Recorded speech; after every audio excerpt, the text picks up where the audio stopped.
Shawnee, Yeah. can you hand me one of those notepads over there? I'm about running out and just realized it. Hello, everybody. Come on in. Should be a blank one over there somewhere, baby. Luckily, my wife's on Team Younger, so she's helping me out. I might not have made it easier for her. It's okay if they're not open yet, baby. Oh, yeah, that's not good.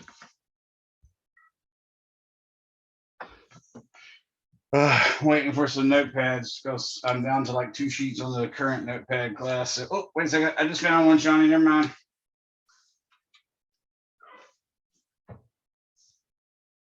It's got a list of yours. Come on.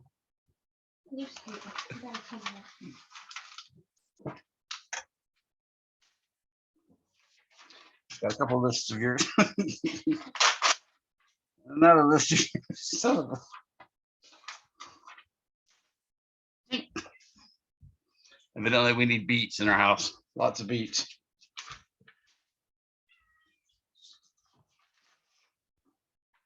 Oh, now it's got a bunch of crap that I wrote. What the poop is that? Look at that.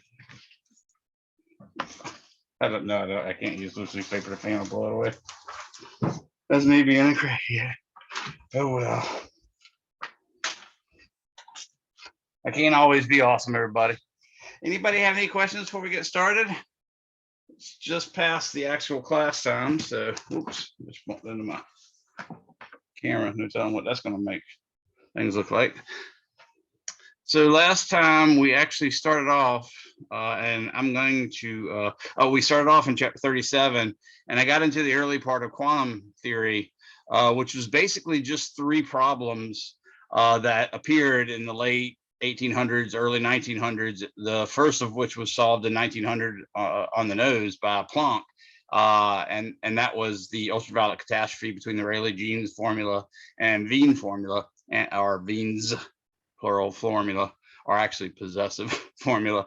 And then, of course, Einstein saw the photoelectric effect in 1905, same year as he introduced special relativity, and same year he proved what Brownian, or that atoms existed, by writing the paper on Brownian motion, and the same year that he gave us E equals mc squared, which explained how the sun worked, and gave us nuclear weapons, all that good / bad stuff. So, and then the last problem, of course, was the spectra, and we didn't talk quite as much about that. I hinted to it and basically told you how Bohr approached it. Bohr was like saying, hey, we've got this problem where if electrons are orbiting the nucleus, Maxwell's equations say that they're going to radiate radiation. And of course, when you radiate radiation, that there's a conservation of energy thing that dictates if you lose an energy because you're radiating it out, then you must lose energy, which meant the electrons will slow down. But if the electrons slow down, just like if our planet slowed down, it would be sucked into the sun because it's going just the right speed to stay almost the right distance away, which is almost nearly a constant radius. Okay. But if we markedly slowed it down, then it would drift closer and closer until it reached a new equilibrium. But what would happen with the electron is it continued to give off a radiation and continue to slow down until it spiraled into the nucleus, and matter would be unstable. And we knew that wasn't the case. And he was trying to make use of this new quantum number that Planck had introduced, the h, which is 6.626 times 10 to the negative 34th seconds. Joule seconds, which you notice a joule is a Newton meter. So that's a kilogram meter squared per second squared. And if you multiply that by a second, you get a kilogram meter squared per second, which if you look at that, you'd realize that would be mass times velocity times radius, which is angular momentum. So he said, well, let's try that. All right. And in fact, he ended up using, instead of using, let's say, just plain h, he used h over 2 pi, which we now call h bar. So if we draw a h with a bar through the vertical leg of the h above the hump, of course, that's called h bar, and that's just h divided by 2 pi. And what he said was that angular momentum was going to be integral multiples of h bar. So he said angular momentum, which for the electron would be mass times velocity times r sub n, say, because you had to have something on the left-hand side that represented the n that was going to be on the right-hand side. Let me write that down so you can see that. And so I'm going to turn on my document cam again. So what he argued was that, yeah, I did smack the camera pretty darn good, didn't I? Okay. What he argued was that the angular momentum, which for an electron is the mass of the electron times the velocity of the electron times the radius of the orbit of the electron. And he chose the subscript that n because he said that it's going to be equal to an integer multiple of h bar, where h bar is defined to be h over 2 pi. Okay. So it's not really a big a deal worrying about it, but it turned out when he did that, it actually worked and gave him a formula. Okay. So he did this, and then he can, of course, can also use the equations that we've learned in electricity and magnetism, which is, for instance, we know that, let's say the attraction between the electron and the proton in a hydrogen atom would be E squared over 4 pi epsilon naught r sub n. And of course, that force must be providing the centripetal acceleration. So in a summation forces equals mass times acceleration scenario, we'd have to say, well, that's got to equal the mass of the electron times the velocity of the electron squared divided by Rn. Oh, excuse me, I left off a square there. So setting this up, you can actually do everything that Bohr did, and your book goes to that derivation. I also did it on my YouTube channel. I definitely recommend you check it out.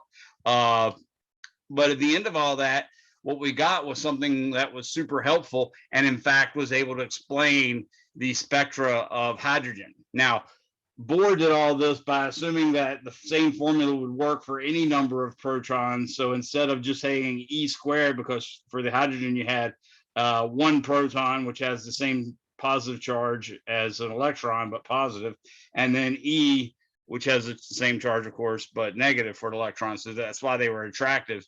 But if you had Z electrons, or excuse me, Z protons in the nucleus, you just put a big Z there.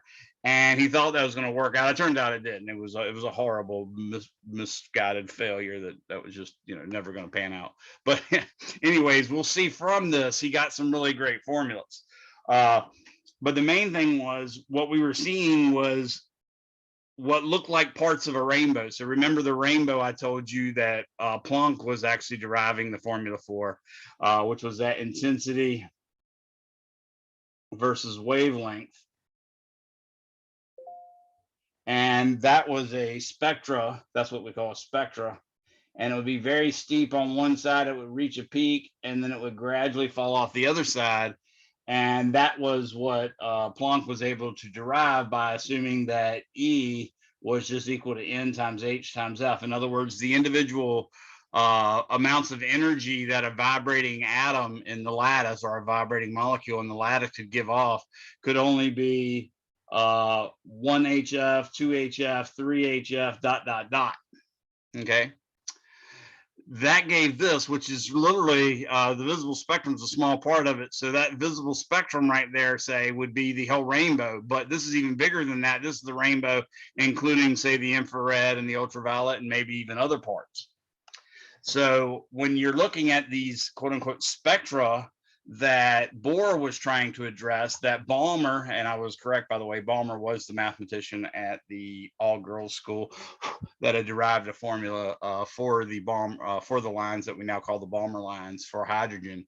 But Balmer was the one that did that, and I'll go over that in a second. But what we see is basically only parts of a rainbow. So, a rainbow would be Roy G. Biv, say, but this only has like a narrow slit that might be in between the R and the O, and then maybe a couple slits around Y and G, and then maybe a couple slips, 1 in the I and maybe 4 in the V or something like that. Just narrow slits, but that's literally all we were seeing. And of course, we couldn't detect at that time necessarily the infrared or the ultraviolet or even beyond the infrared and ultraviolet on the two sides of the EM spectrum.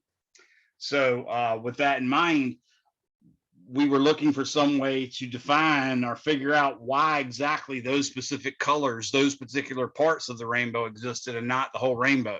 Okay, this was producing the whole rainbow, but that was a hot, dense object.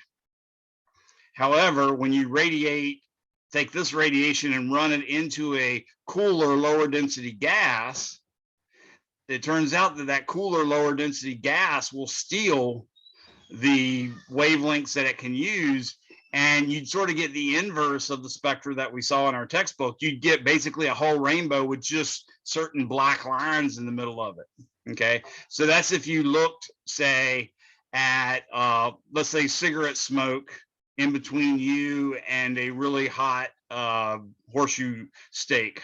Okay, so a really hot horseshoe steak is going to give you this entire rainbow, and then cigarette smoke in between you and the horseshoe steak is going to give you a rainbow, but it's going to have missing colors, very thin black lines in the rainbow that you'd see. But if you instead look from the side where the hot horseshoe steak isn't behind the cloud of gas, you just looked at the cloud of gas and maybe the horseshoe steak was off to your left, then what you'd see is just that same black spectra with the individual lines. And in fact, the individual color lines would be the exact same ones that were missing from the cigarette smoke. So that's sort of the big way to see all this. Those are called Kirchhoff's laws, and it says that Kirchhoff's laws say that a hot, dense object like a horseshoe steak in a fire will put off an entire rainbow called a black body spectrum.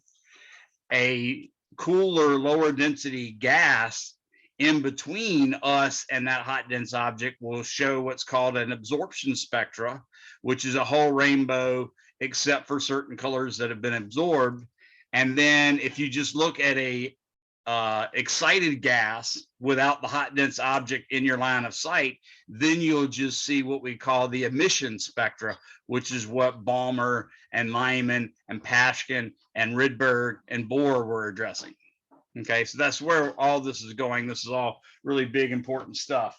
So ultimately, with this little thing, Bohr is able to get it, but he doesn't really make any sense of it. He just says, well, basically, I'm trying to get this number, this H, or this, at least that H, into physics. And I'll just try this, where I'm going to say the angular momentum, since that happens to have units of angular momentum, I'll just try that, and it works out. His idea was that maybe only, the nucleus would be something like this, say, and every radius of an orbit you would expect to actually radiate energy according to Maxwell's equation. But what he was thinking is maybe, just maybe, there's certain allowed orbitals where that doesn't happen, and those allowed orbitals would be multiples of h bar.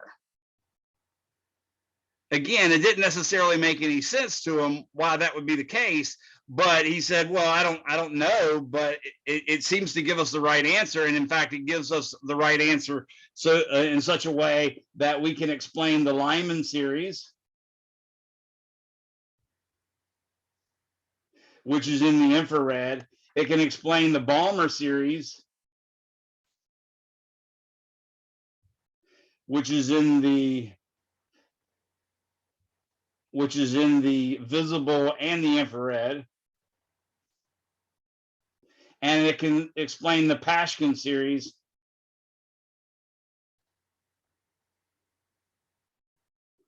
which is in the ultraviolet portion. Okay, so ultimately Bohr is able to get this formula, and that becomes the Bohr model of the atom. The Bohr model of the atom is that certain allowed orbits exist, and no orbits in between can be in existence. And what he pictured going on was, for instance, let's say one of the colors of the Balmer was actually an electron, say, in this, which we'll call the 1, 2, 3, that's n = 3 layer, dropping down to the n = 2 orbit.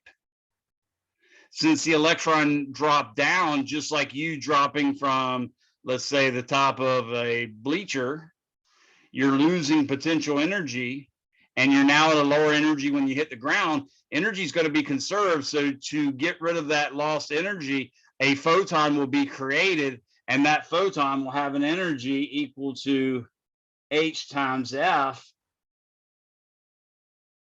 and it will be emitted. Well, lo and behold, if you take that color, solve for the energy here and the energy here, subtract the two, this energy minus that energy, set that equal to HF, lo and behold, you get the frequency of the lowest Balmer line. The next Balmer line, of course, would be from n equal 4 to n equal 2.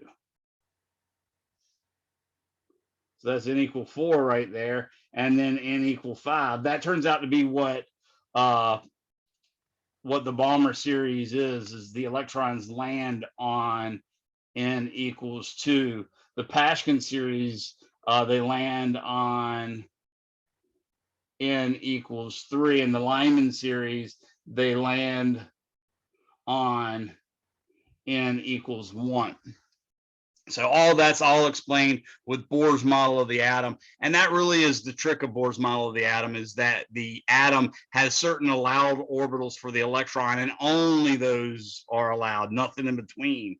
Therefore, unless you have something that happens to match exactly the energy difference between one orbital and another, the atom's going to ignore it.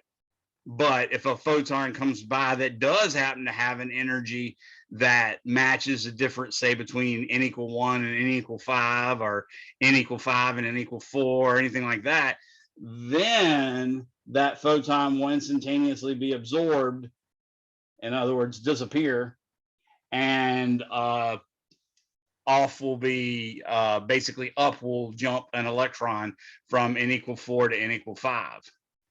And that's what we're talking about when we see the absorption series. That's only the electrons, or excuse me, only the photons that could be used would be stolen. But in the emission spectra that we're talking about, we're just seeing individual excited electrons falling down. Okay, so that's sort of where we're going. What I did last time, though, is I sort of gave you all that and didn't really solve any problems for you. Of course, I told you, and this is always the case, but I told you, I had plenty of problems actually as examples in the textbook, and those are all fair game, of course, for chapters 37, 38, and 39. Let me write that down again. 37, 38, and 39.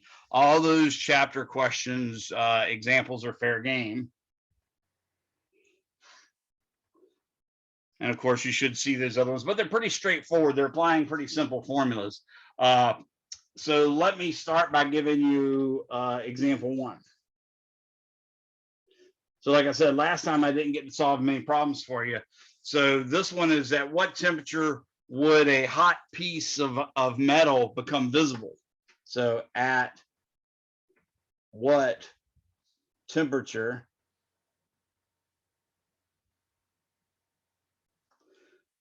would a hot piece of metal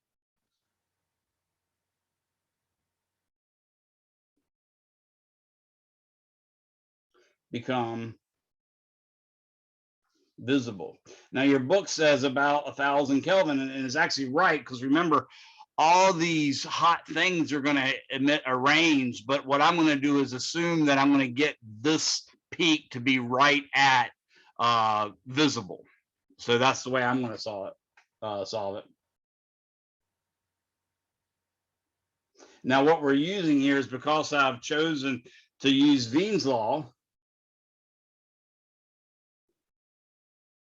which says that lambda peak, which is this wavelength right here,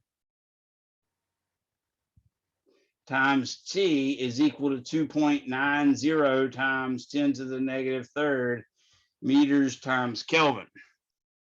Okay.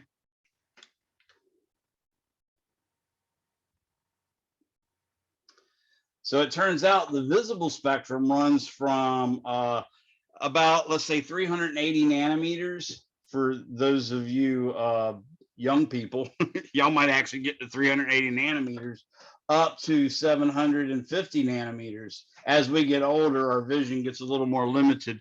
So old people like me might only see up to say 720 and say 390 or maybe even 400. But either way. But the big question is, which one of those would be the lowest temperature? Would it be the 750 nanometers, or would it be the 380 nanometers, or would it be somewhere in between?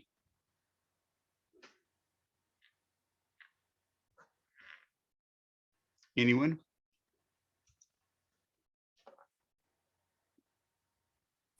The 380 nanometers is the lowest temperature. Okay. Sorry, the 750. There you go. Good job. Yeah, the longer wavelength. Exactly, because what this ultimately turns out to be is wavelength and temperature are inversely related. So high temperature means low wavelength. Okay, so yeah, you're right. It's 700, or at least you were eventually right. Okay, so the temperature would be given by 2.90 times 10 to the negative third meters times Kelvin over 750 times 10 nanometers to the negative 9, so 10 to the negative 9 meters. And when you do that division, you get 3,876 Kelvin, which I might as well call 3,800 or excuse me, 3,867 Kelvin. So I'll just call that 3,870 Kelvin to keep the proper number of sig figs. Okay. So that's approximately answering. Like I said, your book did say 1,000, but like I'm saying, I'm calculating this wavelength right here. So that's actually going to give me the color would be red in some sense, right? But there's a lot of other longer wavelengths that are actually showing as well, but you can't see those because they're outside of our spectrum. But there's also some shorter wavelengths that are showing as well. And they might even show, earlier on, because as the temperature gets higher and higher, that peak goes further and further and further this way. Okay, so there's example one. Any questions on that? Another question I might ask, or is typically asked, is what is the color of our sun? So what is the color and, let's say, wavelength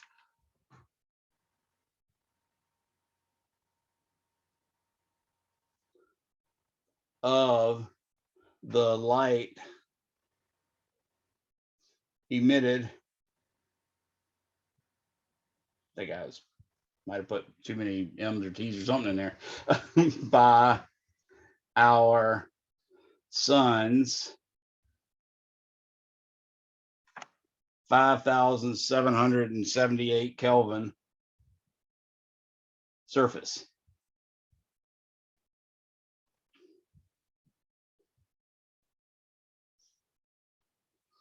Does everybody understand that question? Now, the color is a different thing. I mean, that's something that you're going to have to Google once you find the wavelength, but we can certainly find the wavelength. All we have to do is, again, use Wien's law. So in this case, lambda peak, which would, since I've informed you already that our sun has its peak temperature within the visible spectrum. Therefore, if light conditions are just right, we will see the color of the peak wavelength, which is that one exactly, because the visible spectrum is like here to here, so it's surrounding it. So lambda peak in this case is going to be 2.90 times 10 to the negative third meters times Kelvin divided by 5,778 Kelvin, which is going to give us 5.019 times 10 to the negative seventh meters, which I get is about 502 nanometers. Okay, turns out that 502 nanometers is essentially cyan. It's almost long enough to be green. But to be honest with you, the whole Roy G. Biv thing was all about, numerology, where scientists, and Newton's the one that gave us the RG Biv, by the way, the Roy G. Biv, by the way. Scientists like Newton believed in certain numbers being special, so he really had to have 7 colors there. So he just said red, orange, yellow, green. That's 4. Indigo, violet. Excuse me, that was red, orange, yellow, green. For indigo violet. Yeah. So anyways, that was kind of sketchy at best. Actually, I'm counting. I'm wondering if that is 6. Roy G. But yeah. I forgot R, O, and Y are 3 different letters. Evidently, I might have had a stroke. I don't know. Anyways, anybody have any questions on that? So as I also told you, once Einstein learns about Planck's hypothesis, Einstein takes it farther. And in fact, Planck just thought of it as a mathematical tool to just get an answer. And he went on looking for other ways using no new science to figure out why the equation that he derived was correct. In other words, without assuming that H times F had to be in increments of 1 times that, or 2 times that, or 3 times that, or at least physically explaining why it had to be 1 or 2 or 3 times that. Well, Einstein ran with it and sort of thought of it as maybe that was just particles of light that had a certain amount of energy for a given frequency, that energy being H times F. So E is equal to H times F. And by the way, since we know velocity is equal to F times lambda, you can also see that E is equal to HC over lambda is another way. So if you happen to have the frequency, you should use that. If you happen to have the wavelength, you should use that. But Einstein used that to solve the photoelectric effect, and your book talks about it, and I've already talked about it last time. But what I'd like to do now is use that result that Einstein used, namely that photons have this amount of energy, to figure out about how many visible photons are emitted from a 100-watt light bulb. Okay, so this will be example 3.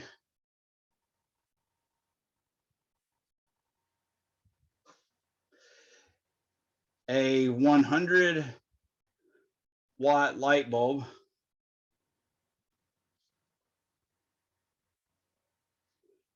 has an efficiency of about 5.00%.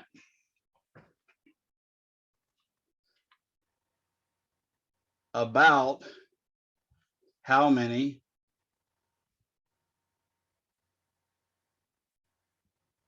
visible photons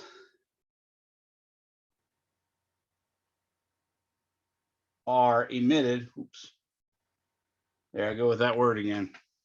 How did I write it before? Emitted. I think I wrote 1M.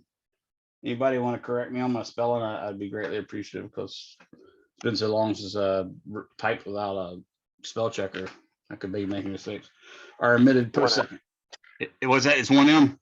1M and 2 T's. Thank you. Appreciate that. Per second. Sometimes I just make it unclear, so I'll write it like blah, and maybe put 3 humps or 4 humps up there instead of the 6 or 3. So that way I can sort of hedge my bets. But anyways, okay, so what does that mean by 5% efficient? Well, light's purpose, a light bulb's purpose is to provide light. Well, it turns out incandescent light bulbs, which is what I'm talking about here, that's basically, remember the horseshoe stake that I told you about, throwing it in a fire? Well, you can also heat up a horseshoe stake if you connected it to, let's say, one end to your positive terminal of your battery and the other end to your negative terminal. Now, don't do that, okay? Because there's not enough resistance there, and your battery could explode, and people would die. It's horrible. It's a bad thing. So don't do that. But in general, if you ran a current through a horseshoe stake, it would also eventually reach a temperature at which it could glow visible. And that's what an incandescent bulb is it just has a little bit of tungsten, which actually has a good amount of resistance as opposed to a small amount of resistance. And when you run a current through it, it quickly becomes hot enough to be visible, reaching that, 3,860 or 70 Kelvin or whatever. And then that part is the light. All the rest, though, remember, it's a hot incandescent object, or excuse me, a hot dense object. So this whole spectrum is what's being created, and the narrow slit of it is in the visible spectrum. All the rest is infrared. So like when you're using those types of light bulbs, for instance, in the summer, your light bulbs are actually fighting your air conditioner, especially if you're not using fluorescent, because about, and actually I'm being really generous by saying it's 5%. I've seen ones as low as 1% and 2% efficient. So you're literally taking 95 of those watts and just paying to cool the house down with them, while the other 5 watts are going to actual light. So what I'm going to do is just say, okay, well, what is the energy of a photon in the visible spectrum? Well, the visible spectrum, like I said, goes from 380 to 750 nanometers. I'm going to assume the midpoint, which is around 500 nanometers. So the solution will be,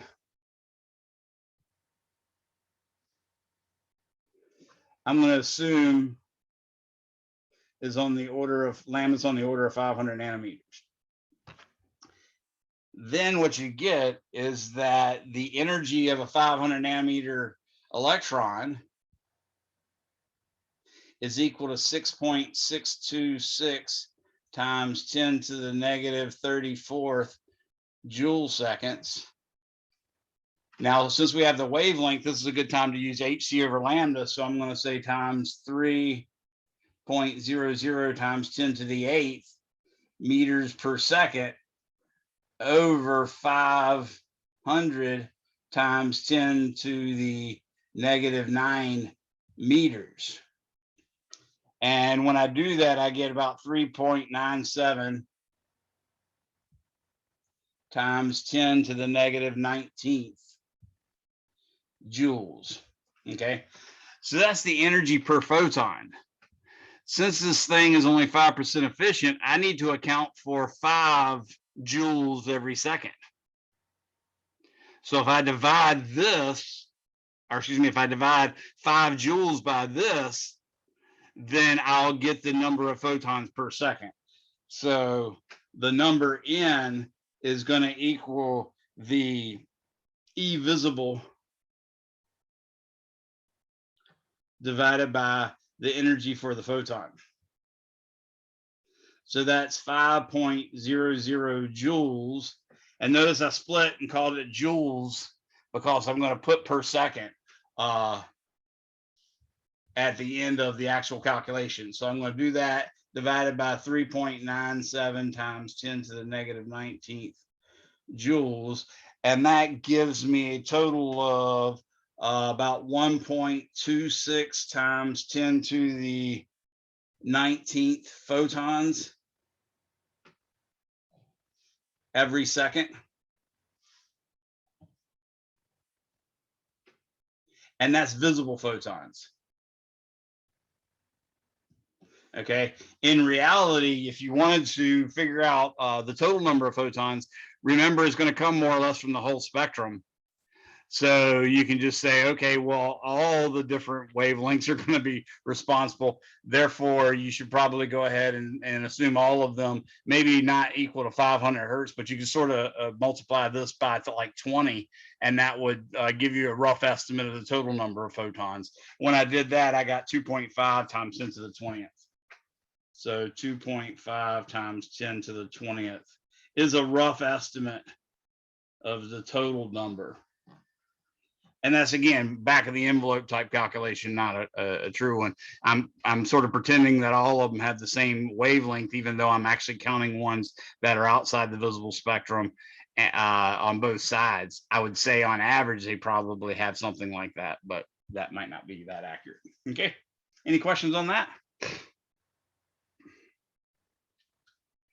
Okay, so that's sort of the stuff that we covered last time. And I wanted to make sure I, got you some examples on that. But there also happened to be some other stuff that came along. So for instance, I mentioned just as you were leaving that you have to actually work with photons, and photons turn out to be sort of particles. Well, they're particles in some sense, but they can never, ever, ever slow down. They're always, always, always traveling at the speed of light. And when something gets close to the speed of light, that means we have to use relativity.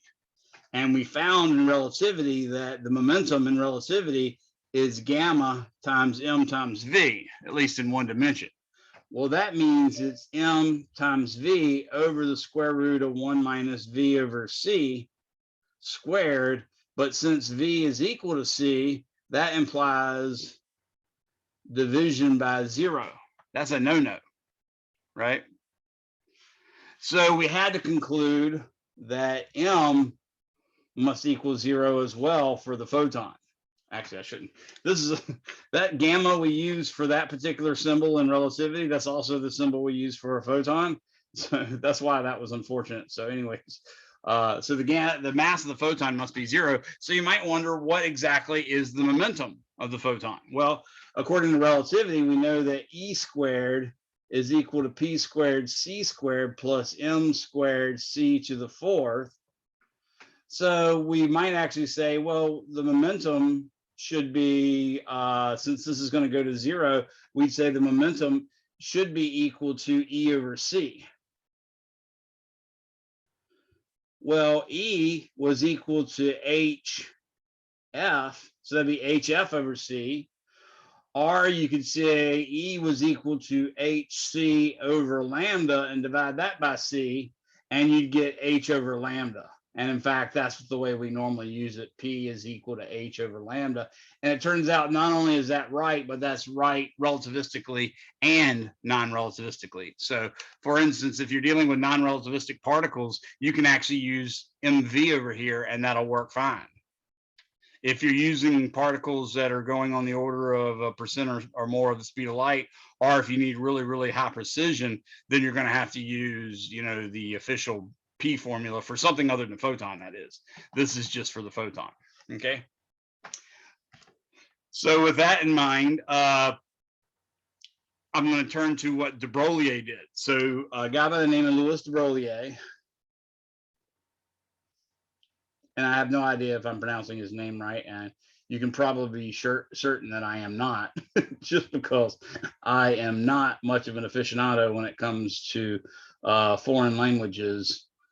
But I do know that historically, this Louis de Broglie, or de Broglie, however you pronounce it, was doubly noble. And that was a bit of a problem for his PhD advisors. And I may have mentioned this to you already, but basically, he had an idea. He said, well, if photons, which we've long thought of as waves, have some particle-like characteristics, the symmetry of the universe suggests that particles, which our mass, which we always thought of as particles, should probably have some wave-like characteristics. And it's really crazy to think that, but let me give you another example where someone used symmetry in the universe to make a prediction that turned out to be right. So there's this famous graph that would have been made like in the 1910s or something like that. And it was a graph where you had a dot, a dot, a dot, a dot, and a dot, just like that, okay?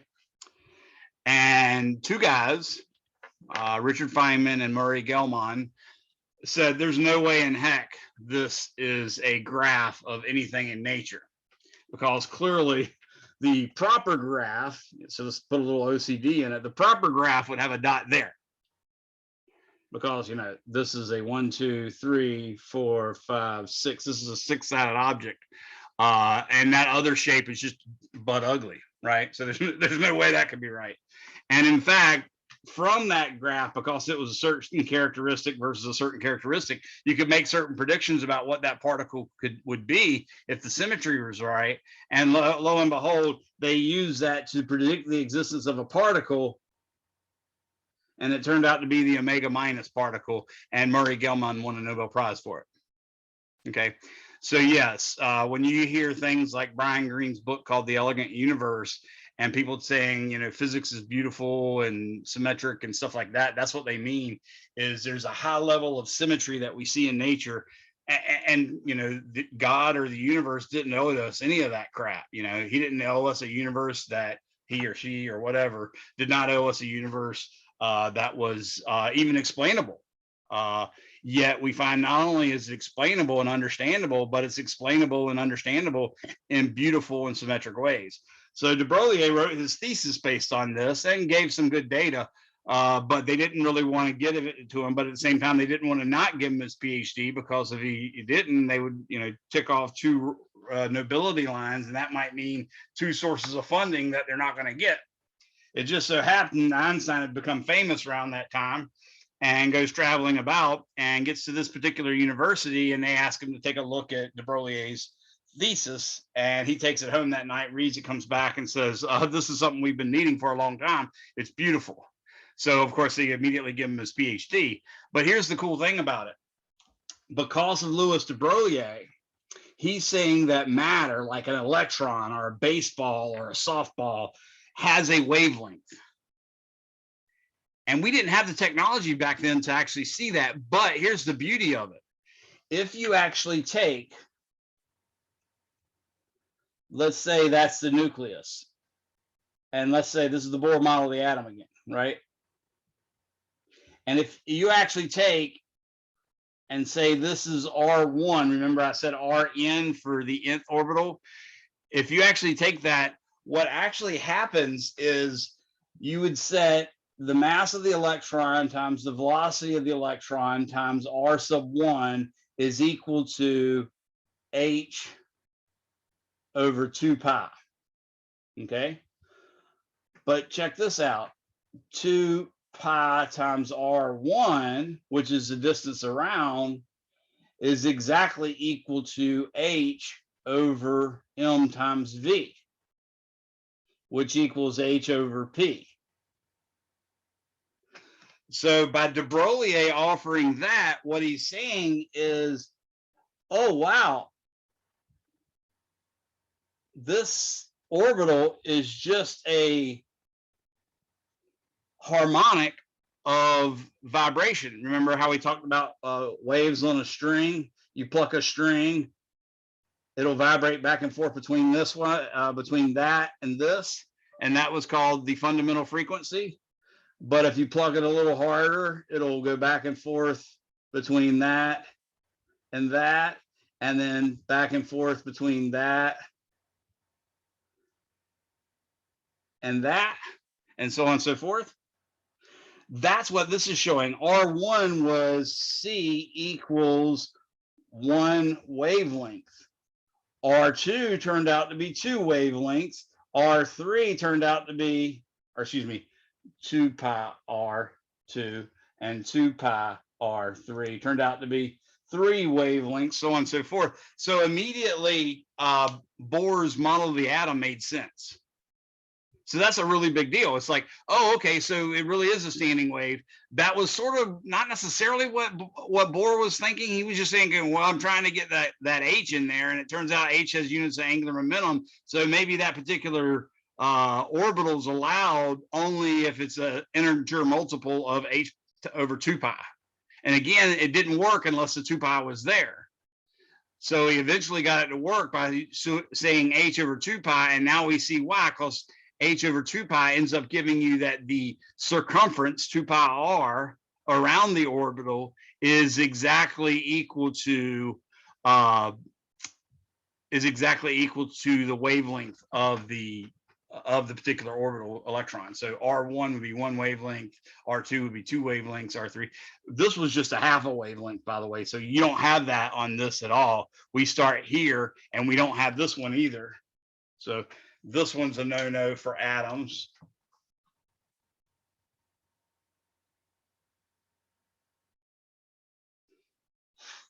And this one's a no-no, but this next one is perfectly fine.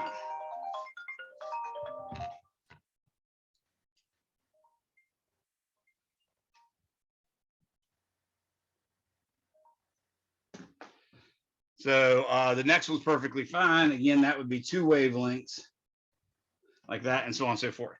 Any questions about that? So now that I have that, I want to do a problem where we use something about the wavelength, and I want to calculate example 4. What is the wavelength of a helium atom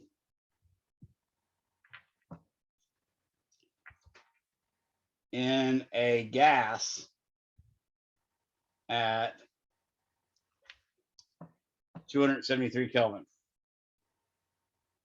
And the reason why I ask this is because it reminds you that, you know, the stuff we've done not only earlier in this semester, but even stuff last semester is still important. Of course, this actually comes from stuff done this semester, but it's still important. You don't, you know, no part of physics gets left behind such that you're allowed to just skip over it, because it's all going to come back and bite you in the rear eventually. Well, what we know is that P is equal to H over lambda. We're going to assume that just non-relativistic velocities are the norm for helium atoms, at least at this temperature, and that actually will turn out to be right. So what that tells us is that the wavelength is going to be H over the momentum P.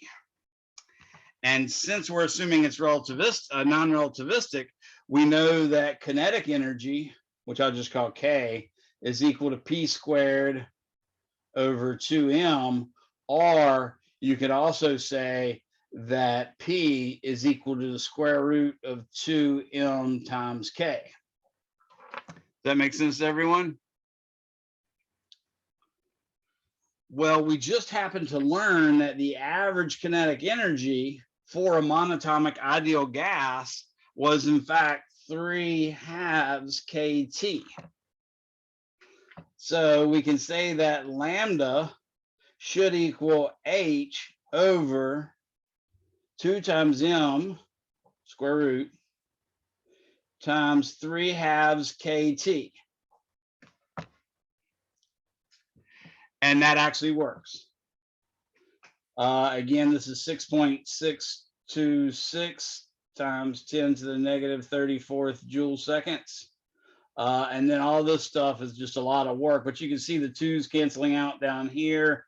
It turns out that you end up just getting a 3 from the numerator. The mass of the helium nucleus is 4.00 atomic mass units.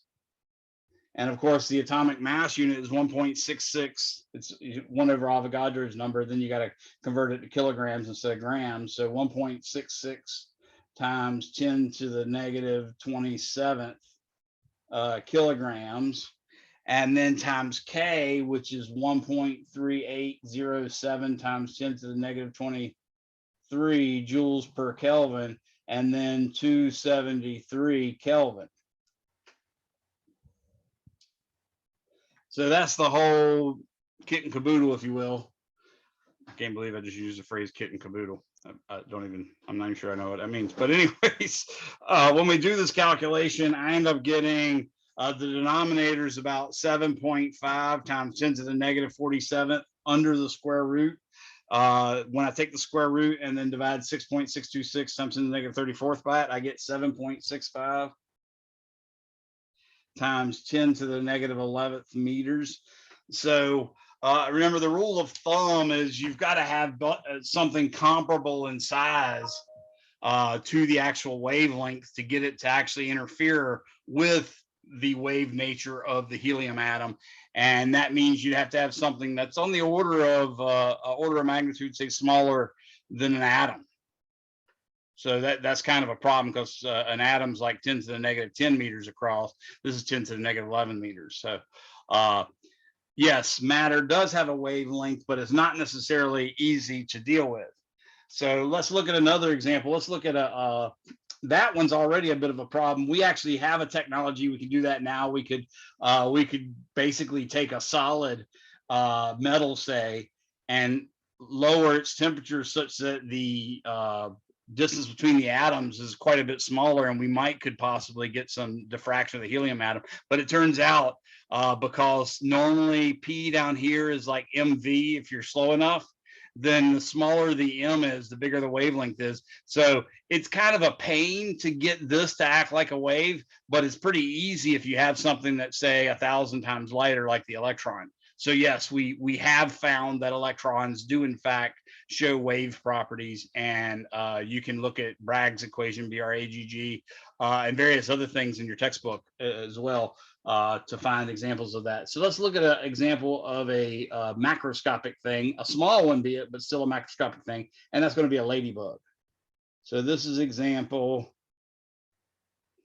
5, and I want to know the wavelength of a 1.00 gram ladybug, which aren't all females if you've watched A Bug's Life. 1.00 moving at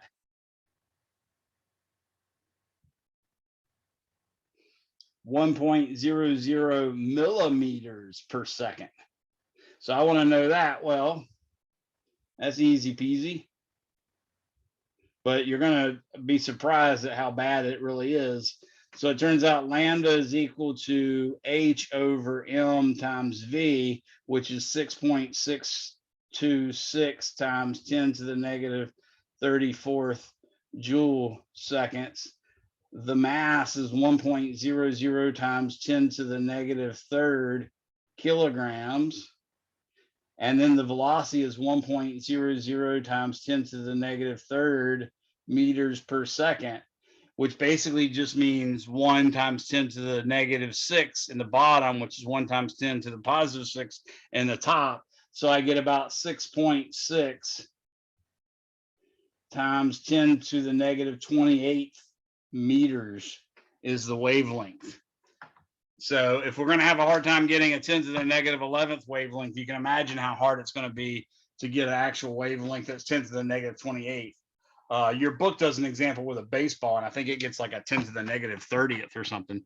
But that basically means no, we're not going to be able to see macroscopic items behaving like quantum particles or quantum waves. So, all right, now back to that hydrogen Bohr atom stuff. So I had told you about Balmer coming up with a formula.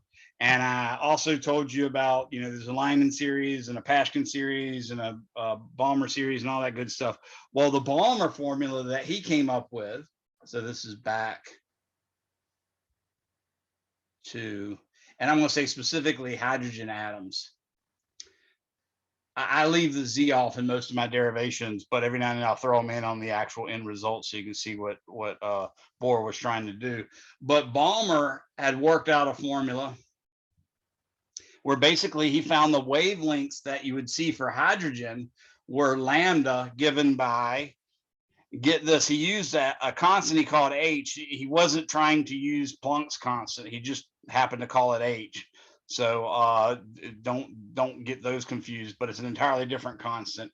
So I reluctantly will write it down, but he said it's H times m squared over m squared minus n squared, and which is actually kind of amazing because he knew it only worked for n equal 2, but the m could only be 3, 4, 5, ...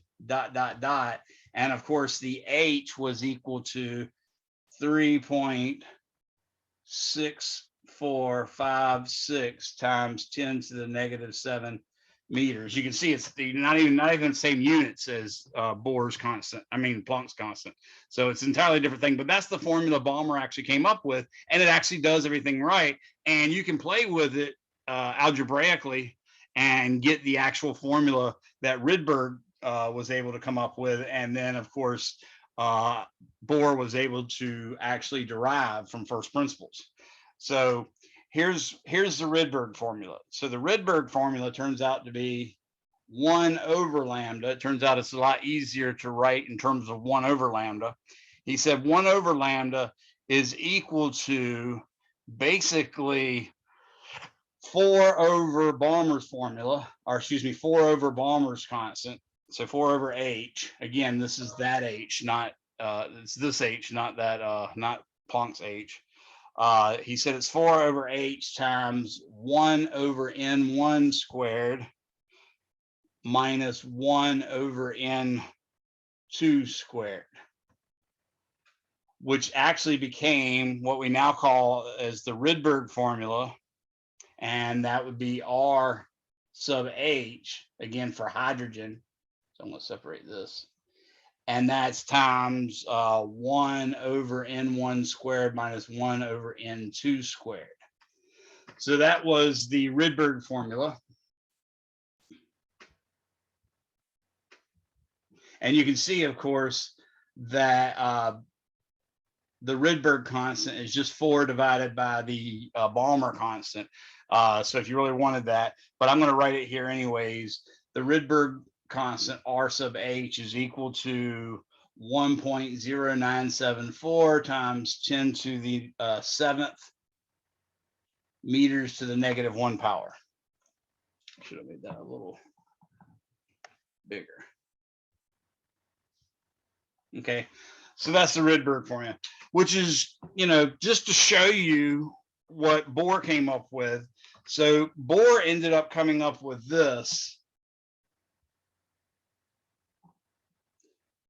Bohr's formula, when he did that calculation that I showed you on the very first page, the very first couple things I wrote down, Bohr got, remember I told you he's pretending like there's Z protons? So he got 1 over lambda is equal to Z, the number of protons in the nucleus, squared, times the charge of the electron / proton squared, times the mass of the electron, that's why I'm subscripting it E, divided by 8 epsilon 0 squared H cubed C times 1 over what he called N prime squared minus 1 over N squared, because by this time he had realized what it was. He was saying the electron to produce the Balmer, Lyman, and Paskin series, and he thought all sorts of other series for other elements was due to falling from a larger N to a smaller N. And obviously, if you do 1 over a larger number first, like 1 over 10 minus 1 over 2, then you're going to get a negative. So you always got to put it as if this is the lower number.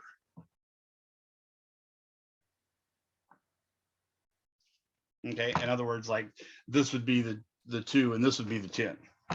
So that was his constant. And lo and behold, if you calculate all this using Z equals 1, you get exactly the Rydberg formula. But not only that, you get other cool stuff. You get the radius of the first orbit, which your book is calling A1, but the world knows it as A0, which is called the Bohr radius, which is 0.529 times 10 to the -10th meters. And more specifically, the orbital radius of any N value, at least for the hydrogen atom, is N squared time over Z times R1, which is that number.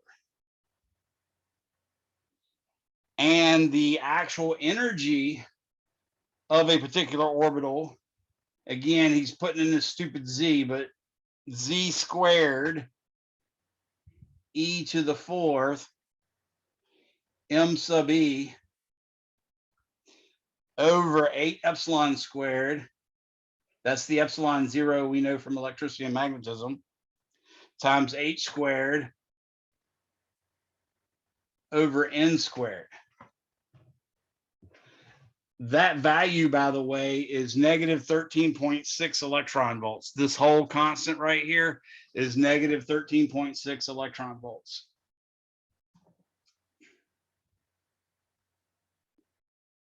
And if you compare that to the energy difference between an electron in carbon from its outer layer to the next layer, you'll see that that's much smaller than this. And that's part of the reason that we like to switch to a hydrogen economy, is you get a considerably larger bang for your buck if you're using hydrogen fuel as opposed to carbon fuel.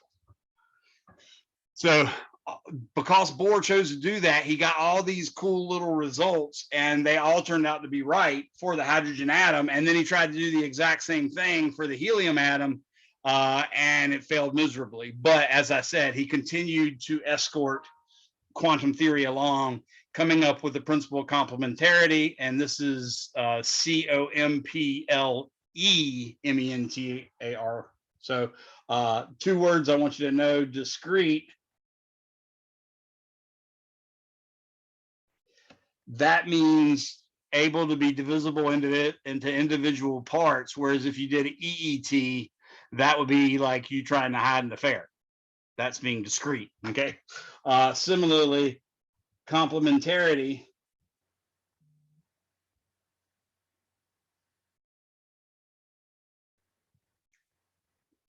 Complementarity means I complete you, like in Jerry Maguire, which none of you are probably old enough to even have watched, but basically Tom Cruise comes in and tells God, I can't remember her name now, Renee Zellweger, that she completes him.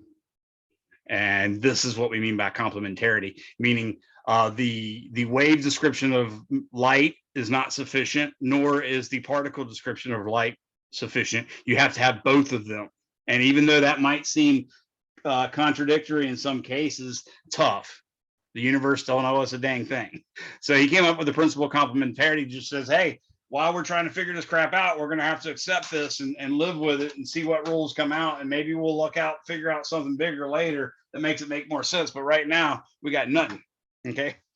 So that was a really big deal for everybody. Now, the cool thing is, with that standing wave idea that we got from de Broglie, looking at the carbon atom, or excuse me, the hydrogen atom, we were able to come up with an idea that maybe, just maybe, waves are important to this new science, this new quantum mechanics. And in fact, it became ultimately called quantum mechanics, which is also called wave mechanics. Okay. So everybody's thinking in terms of a wave equation. You guys just learned about wave equations not too long ago, mostly in chapter 15 from 241. But basically, it was a second order derivative of the amplitude function with respect to space is equal to 1 over the velocity squared times the second order derivative of the amplitude with respect to time. And that's the form of a wave equation. And not only that, you probably learned, because I took the time to tell my students, you know, how you would handle solving, for instance, the wave equation and the simple harmonic motion equation, stuff like that. I took the time to show you how you do that in a typical differential equations class. And what they would do is they'd say they'd say the wave function, or the answer d of x and t, or psi of x and t, or something like that.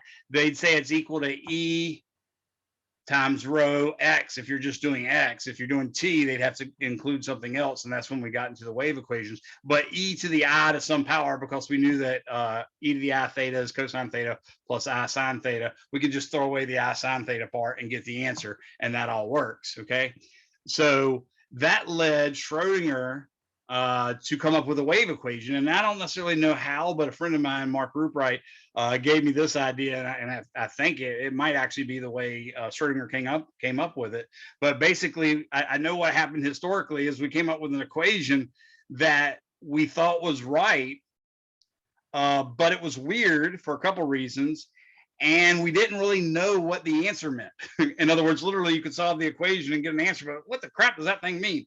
So that brings me now to this.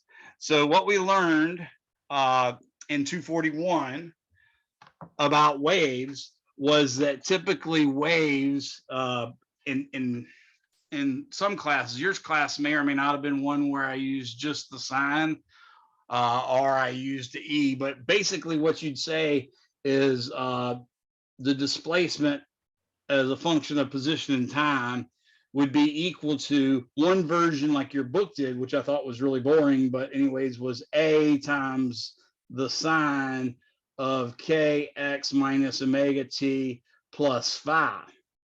That works. You could also do A sine kx minus omega t plus B times cosine kx minus omega t. That would work fine as well. But what I like is what I've been doing lately. And again, you may or may not got this version of my class, but I like this where d of x in t is equal to e to the I parenthesis kx minus omega t.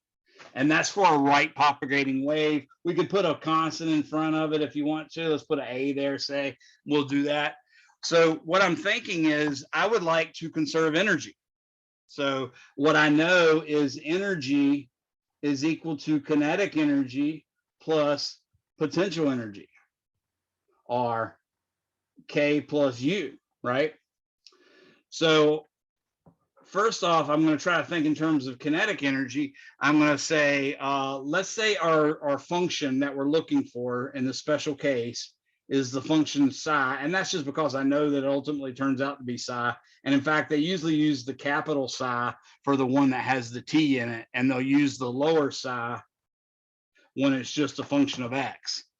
Okay, so the lowercase is normally used for just a function of x. If it's also a function of t, they'll use the uppercase, which is a little more formal. It's got that other arm over here, so it's actually symmetric, stuff like that. So I'll try to use that, but I'm probably going to drop into writing it that way just because I'm lazy.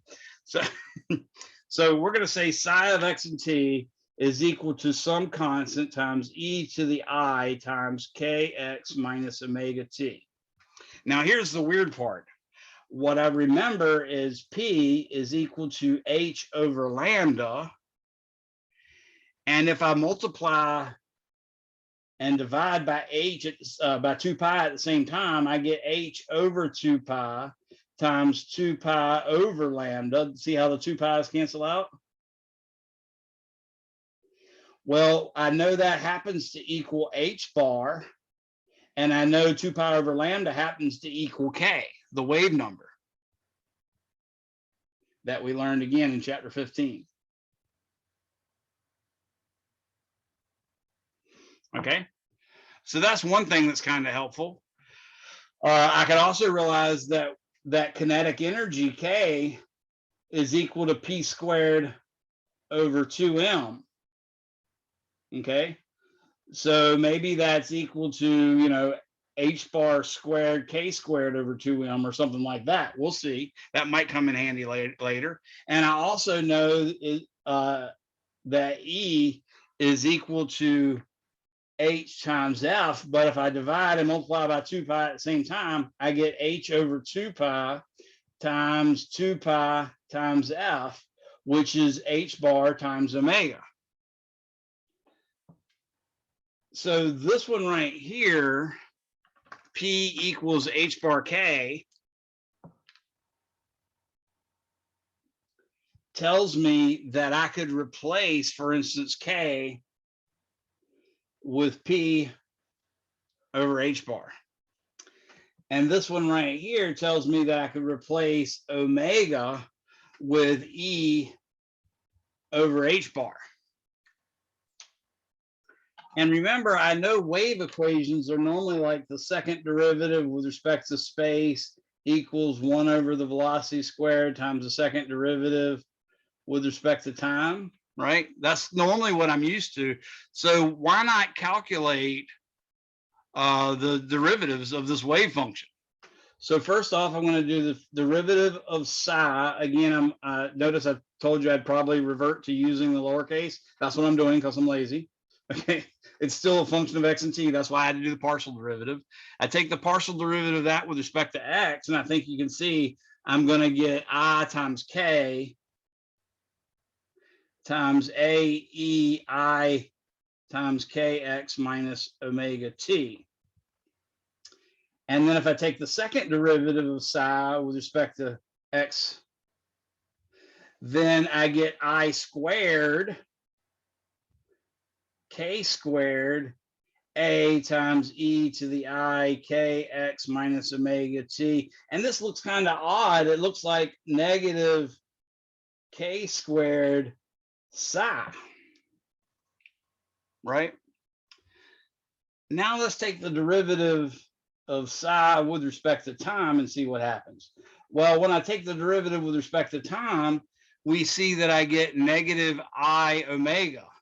So it'll be negative I omega times a e to the I kx minus omega t. But notice, to get an energy, I only need one omega. I don't need an omega squared. So for some reason, I might not need a second derivative in time. It looks like I might be able to get it from a first derivative in time. And in fact, the first derivative in time is negative I omega times psi. So it looks like the psi of x and t is something that, you know, abuts against operations to give you answers. So if I consider for a second, what is p squared over 2m? So p squared over 2m, right? What I can see is I've already figured out that k is equal to p over h bar. So I can say this is going to equal negative p squared over h bar squared psi.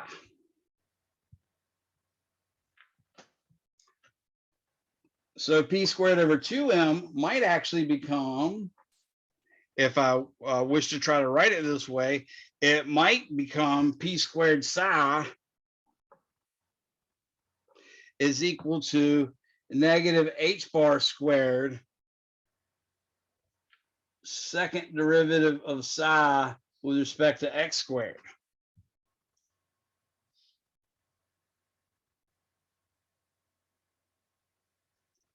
So if I want the kinetic energy is equal to p squared over 2m, then the kinetic energy should go to negative h bar squared over 2m. Oh, this is supposed to be a second derivative. Second derivative of psi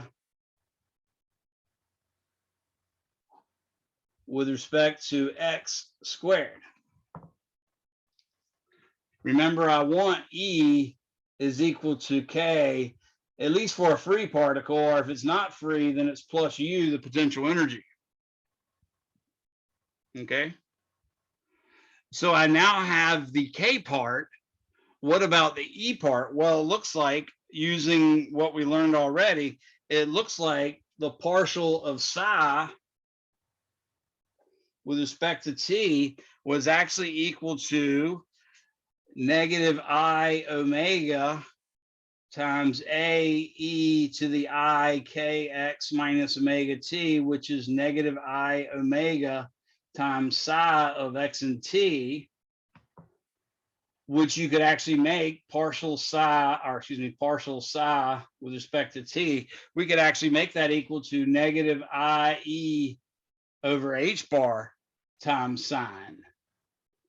Then, since it looks like what we're doing is multiplying by this weirdo wave function, it would say E psi from this evidently looks like negative 1 over I times h bar times the first derivative of psi with respect to time. I can multiply that by I over I. And when I do that, I ultimately get I h bar partial psi with respect to t. So if I have E is equal to K, that becomes E psi equals K psi, which is negative h bar squared over 2m second derivative of psi with respect to x squared is equal to I h bar partial of psi with respect to time. And that's Schrodinger's equation for a free particle.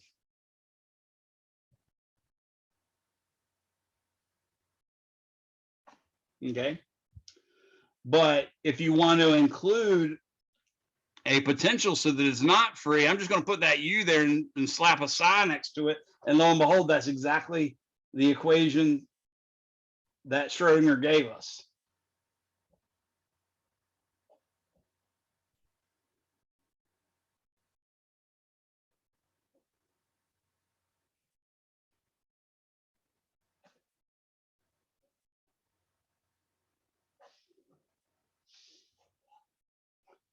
That's Schrodinger's equation. It turns out it's completely wrong in the relativistic sense. In other words, by using E equal or K equals P squared over 2M, we basically doomed it to only being valid in classical case.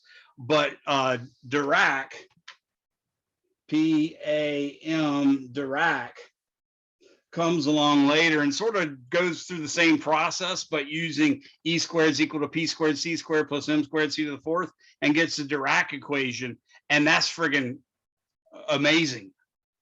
But the problem with the Dirac equation, just like this one has a problem, the problem with the Dirac equation is it gives negative energies, and that doesn't make any sense. He says, well, the equation is right. Therefore, I predict there exists stuff called antimatter, and that antimatter has an energy that can be represented by normal matter with negative energy.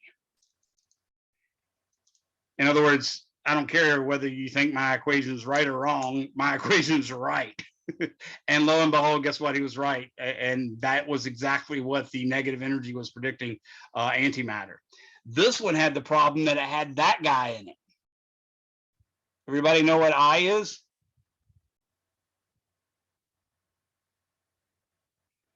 It's an Imaginary number.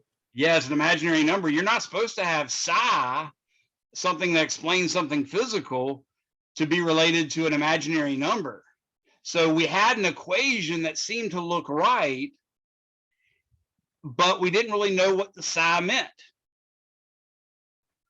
Well, what we ultimately figured out is in complex analysis, you can take something called the complex conjugate. So if you have an imaginary number, z is equal to x plus I times y, then z star is equal to x minus iy. And it turns out if you multiply any, and this could be x as a function of x and y as a function of x, or y as a function of z and x as a function of z. It doesn't have to be for just a number. In other words, it turns out that z star z is always real.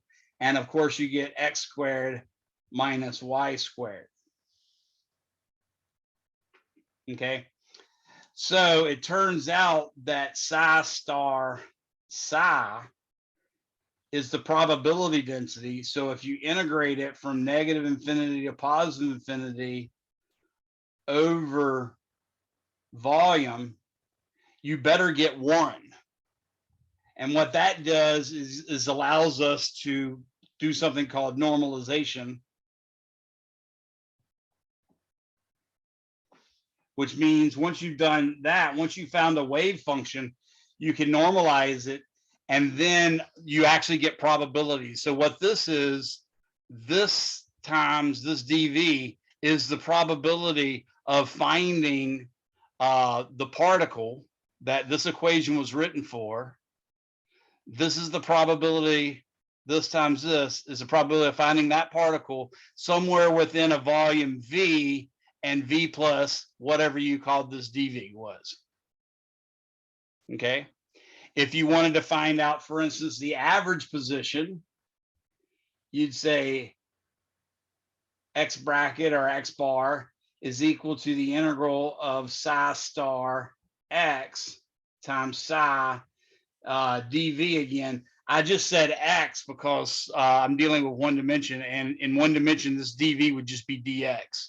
So it'd be perfectly okay to just say this is dx instead of dV. You're just dealing with one-dimensional motion then. If you wanted to find the momentum, the average momentum, we'd have to do the integral of psi star. And now what we found the momentum to be, remember, we found the momentum was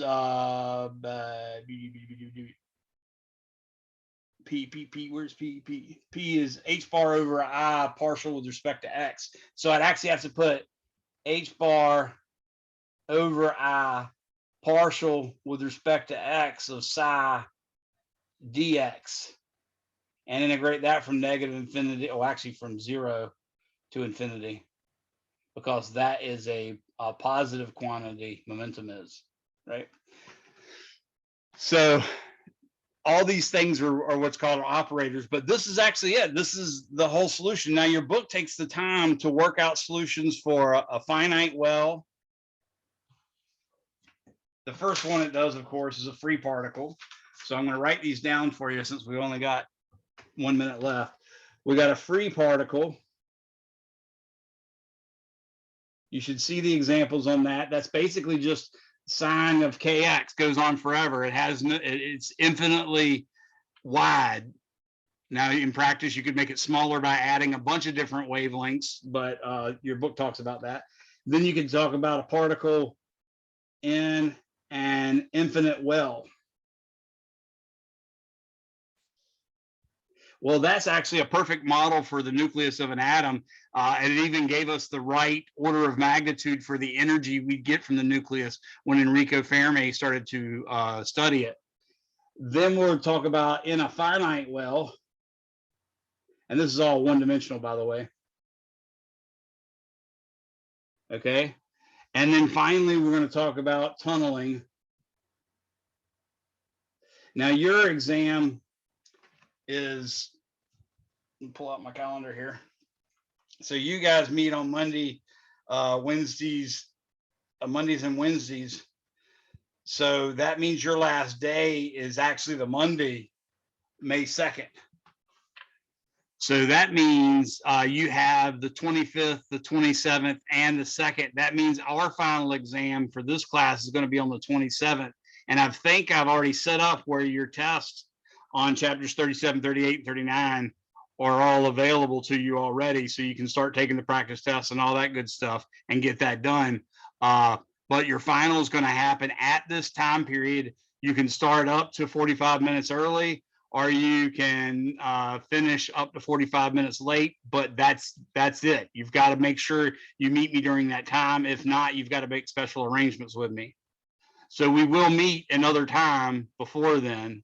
Right now, I'm going to send you an email right after this class. It's the same email I sent to my other 242 class, and it has links to the videos that I think you might find helpful to watch. But the key point is when you're doing this stuff with Schrodinger's equation, you have to know that psi is continuous, and so is d psi over dx.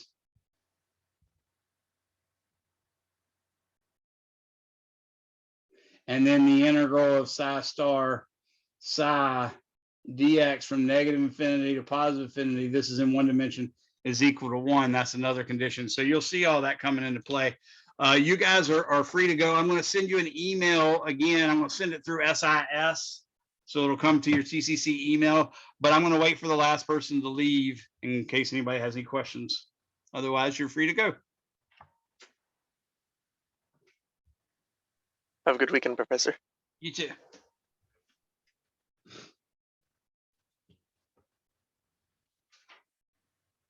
Anybody have any questions? Hi, Professor. I meant to send you an email, but the test that I needed to. Oh yeah, I wrote that down, and I remember I was doing it and then never did. So let me do that right now, and then I'll send my email. Okay, thank you so much. Thanks, Victoria. Sorry. It's totally fine. Have a good weekend. You too. Bye-bye. Thank you. Bye. Sean, are you there? Do you have a question?